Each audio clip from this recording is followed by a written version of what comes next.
안녕하세요. 최신 학술지의 논문을 소개하는 고종필 교수입니다. 교회가 청년들에게 하나님의 소명이 있다는 말로 때로는 그들을 교회 밖으로 밀어내는 독이 될 수 있다는 사실을 여러분은 알고 계십니까?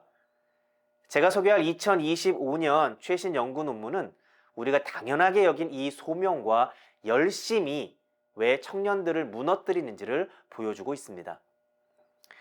2025년 국제학술지 Journal of Teacher Education for Sustainability 지속 가능성을 위한 교사 교육 학술지에 실린 논문이 있습니다.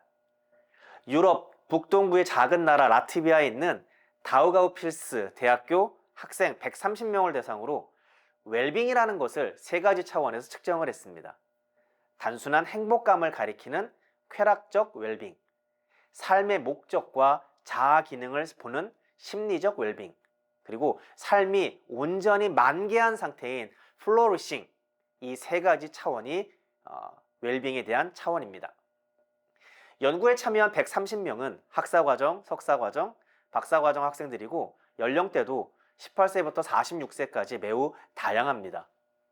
이렇게 폭넓은 연령대가 같은 대학에 있는 이유는 빠르게 변화하는 직업 환경 속에서 직장을 다니다가 새로운 분야로 전환하기 위해 혹은 더 깊은 전문성을 쌓기 위해 다시 학교로 돌아오는 성인 학습자들이 늘고 있기 때문입니다. 이것은 라트비아만의 이야기가 아닙니다. 지금 우리 주변에서도 흔히 볼 수 있는 현실입니다.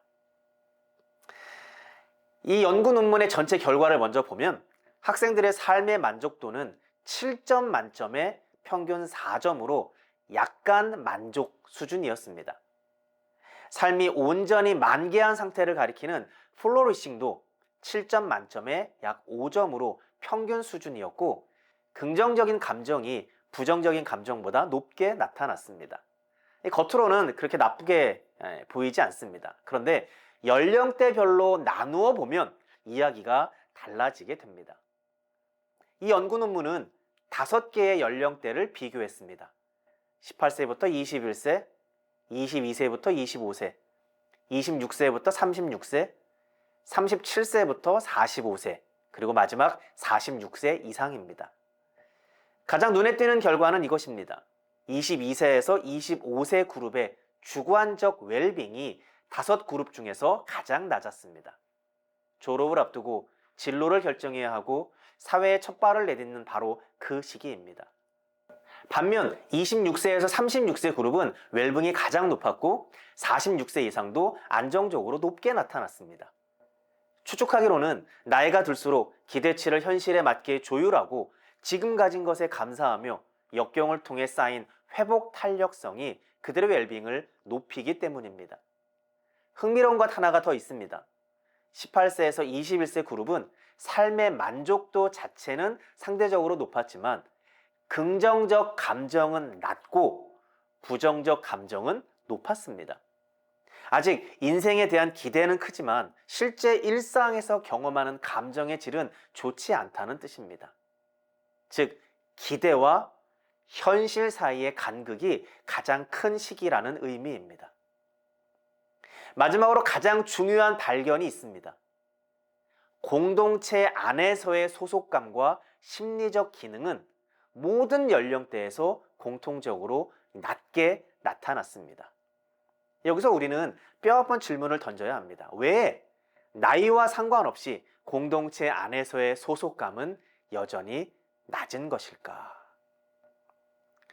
우리는 흔히 청년들을 소그룹에 배정하고 이름을 불러주면 소속감이 생길 것이라고 믿기도 합니다. 하지만 연구 결과가 보여주는 낮은 소속감은 공동체가 그들에게 또 다른 과업의 현장이 되고 있음을 시사하고 있습니다. 교회 안에서 느끼는 소속감이 누군가의 기대를 만족시켜야만 유지되는 조건부 소속감은 아니었는지 돌아보아야 합니다. 오늘날의 대부분의 교회 프로그램은 어떤 사람을 기준으로 설계되어 있을까요? 예배에 꾸준히 출석하고 소그룹에 적극적으로 참여하며 봉사도 열심히 감당할 수 있는 사람, 다시 말해 이미 심리적으로 안정된 사람을 전제로 해서 공동체가 설계되어 있지는 않을까요? 어쩌면 마음이 무너진 사람은 그 조직된 공동체에 들어오기가 처음부터 어려울 수 있습니다. 혹 들어와도 자신의 진짜 상태를 드러내기 어렵습니다. 이 연구 논문은 이렇게 말합니다. 학생의 웰빙을 높이려면 개인의 노력에 기대기 전에 기관의 구조 자체가 먼저 웰빙을 지원해야 한다는 말입니다. 교회 공동체에 적용해 보면 이렇습니다. 청년들에게 왜 공동체에 깊이 들어오지 않니? 라고 묻기 전에 마음이 무너진 상태로 들어와도 그 어떤 의무나 역할에 압박받지 않고 안전하게 머물 수 있는 무조건적인 공동체가 먼저 준비되어야 합니다. 이 연구 논문은 22세에서 25세의 웰빙이 가장 낮은 이유로 아직 이루지 못한 목표에 대한 강박을 지목합니다. 그런데 교회는 청년들에게 어떤 메시지를 가르치고 있을까요? 혹시 믿음으로 나아가면 길이 열린다. 너에게는 하나님이 준비한 특별한 소명이 있다. 이런 말은 사실 너무 좋지만 이것이 성취 중심의 문화와 결합이 될 때 신앙은 또 하나의 성취 기준이 되어버립니다. 취업에 실패한 청년에게 소명이나 비전이라는 단어는 때로는 축복이 아니라 넘어야 할 또 하나의 높은 산처럼 느껴질 수 있습니다. 그들에게 필요한 소속감이라고 하는 것은 무언가를 더 열심히 하는 기능적 소속감이 아니라 아무것도 이루지 못해도 받아들여지는 존재적 소속감입니다. 그래서 이 연구자들은 이것을 기대치 조율이라고 불렀는데 신학적으로는 우리는 이것을 은혜라고 말합니다. 우리는 지금 청년들에게 무엇을 이루는 신앙을 가르치고 있습니까? 아니면 어떻게 존재하는 신앙을 가르치고 있습니까? 마지막으로 이 연구는 학생 웰빙을 체계적으로 모니터링하고 데이터를 기반으로 개입하라는 것을 요구하고 있습니다. 교회는 어떻게 해왔을까요? 측정하지 않는 것은 관리할 수 없다라는 말은 차가운 경영의 언어처럼 들리겠지만 사실은 뜨거운 돌봄의 언어입니다.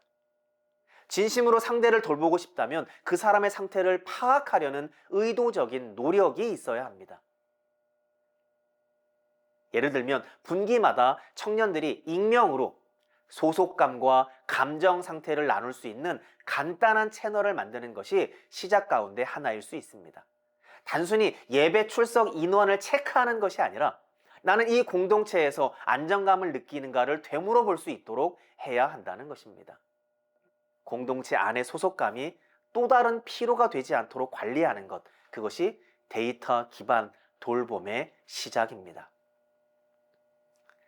교회가 청년들을 잃고 있다는 이야기 많이 들으셨을 것입니다. 그것이 오늘날의 현실이기도 합니다. 오늘 이 연구 논문은 그 이유 중 하나를 우리에게 알려주고 있습니다.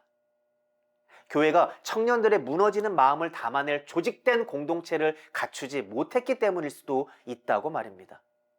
공동체의 구조를 바꾸는 것, 성공 지표를 바꾸는 것, 그리고 측정을 시작하는 것.